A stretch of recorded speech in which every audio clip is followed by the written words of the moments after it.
कभी किसी किसान की हथेली देखी है? काली, दरारों से भरी, मेहनत की मिट्टी से सनी। वही हथेली इस मुल्क की भूख मिटाती है। खेतों में वही हथेली हल चलाती है, बीज डालती है, गोबर फैलाती है, और जब वही हथेली एक बोरी खाद के लिए शहर के सरकारी गोदाम पर पहुंचती है तो उस हथेली को लाठी भी सहनी पड़ती है। जी हां, यही हमारे किसानों की सच्चाई है। यह कोई कहानी नहीं, यह सच है लखीमपुर खीरी का, जहां पर लखीमपुर खीरी से लेकर महाराजगंज, गोडा, बस्ती, बहराइच, हर जगह यही कहानी सामने आती है। किसान रात में ट्रैक्टर लेकर खाद के लिए लाइन में लगते हैं, सरकारी डिपो के बाहर लंबी कतारें लगती हैं, और जिनके खेत में कल बीज डालना है वे लोग रात भर ट्रैक्टर के बोनट पर सो जाते हैं। फिर सुबह नंबर लगेगा तो उनको खाद मिलेगी, ये उनके सपने भी आते हैं। लेकिन सुबह क्या होता है वो आप देख सकते हैं। लेकिन आखिर सुबह क्या होता है, ये एक बड़ा सवाल है। डिपो खुलते ही दलाल सक्रिय हो जाते हैं, कहीं ओवर रेटिंग तो कहीं जबरन दूसरी खादों को जोड़कर बेचा जाता है। कहीं डीएपी लो तो यूरिया मिलेगा ये कहा जाता है, तो कहीं रसीद मत लो वरना नाम ब्लैकलिस्ट होगा। किसान के पास रास्ता क्या है, फिर भी वह चुपचाप खड़ा रहता है, सोचता है खाली हाथ लौटूंगा तो आखिर खेत में क्या डालूंगा, आखिर देश का पेट कैसे भरूंगा। किसान के खेत में बीज है, मिट्टी है, पानी है, बस एक बोरी यूरिया की जरूरत है, और सरकार कहती है कि स्टॉक बहुत है, चिंता मत करो। लेकिन सवाल यह है कि आखिर चिंता किसे नहीं है। सरकार को आंकड़ों की चिंता है और किसान को अपने खेत की। सरकार कहती है कि 37 लाख टन खाद है, लेकिन गांव का किसान पूछता है कि भैया ये खाद गोदाम से मेरे खेत तक क्यों नहीं आती, बीच में आखिर ये खाद कहां चली जाती है। किसान कुछ कर नहीं सकता, वो सब जानता है कि आखिर कौन है जो गोदाम से ट्रक उठाता है, कहां से ब्लैक होता है, कैसे सीजन में दाम बढ़ाया जाता है, पर बोल नहीं पाता क्योंकि उसे अगले हफ्ते फिर खाद चाहिए होगी। प्रशासन कहता है कि कालाबाजारी पर एफआईआर होगी, लेकिन किस पर? एफआईआर भी तो किसान पर ही हो रही है।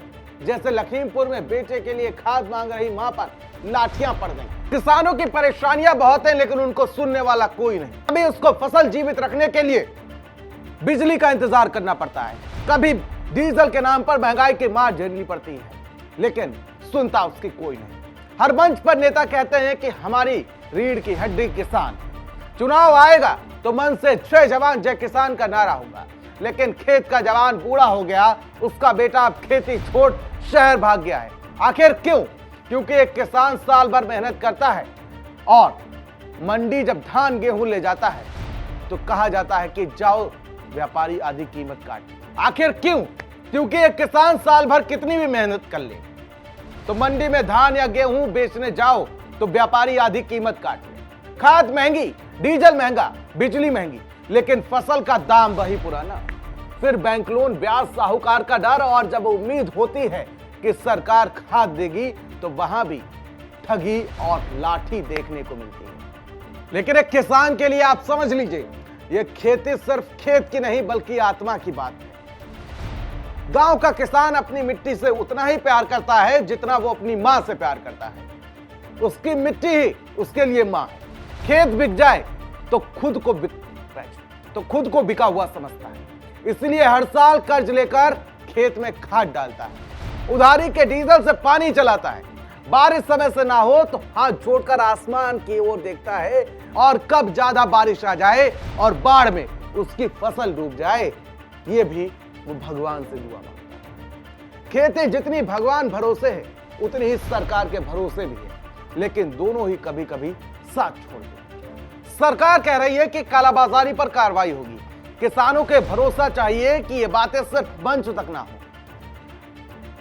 बल्कि इसको असल में भी इसका उपयोग होना चाहिए, क्योंकि किसान को सिर्फ खाद नहीं चाहिए, उसे अपनी मेहनत की इज्जत चाहिए, उसे भरोसा चाहिए कि उसका बेटा भी खेती करेगा, शहर नहीं भागेगा, उसे भरोसा चाहिए कि उसका हक उसे मिले, उसके हक की चीज उसे मिले, चाहे खाद हो या पानी, उसे भीख की तरह नहीं मांगनी पड़े। यह भरोसा चाहिए हर उस किसान को जो खेती करता है। मेरी बस एक ही गुजारिश है इस वीडियो के जरिए कि किसान को उसका हक मिले, खेत में हरियाली हो, आंखों में सूखा ना हो। एक बोरी खाद के लिए किसान को फिर से लाठी ना खानी पड़े। यही इस मुल्क की सबसे बड़ी जीत होगी। आपको ये वीडियो कैसा लगा? अगर आप भी मेरी बातों से ताल्लुक रखते हैं तो इस वीडियो को ज्यादा से ज्यादा शेयर कीजिए। नमस्कार।